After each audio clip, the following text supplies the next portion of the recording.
না রে।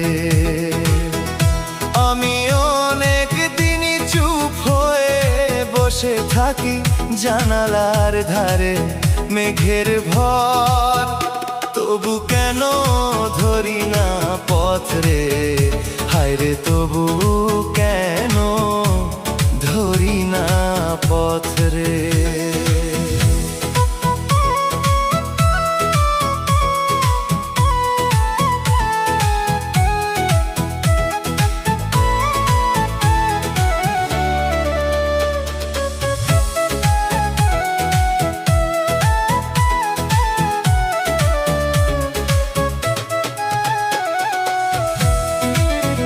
হায়রে কত রাতে গল্প বুনি তোরে ভেবে, জলে শুধু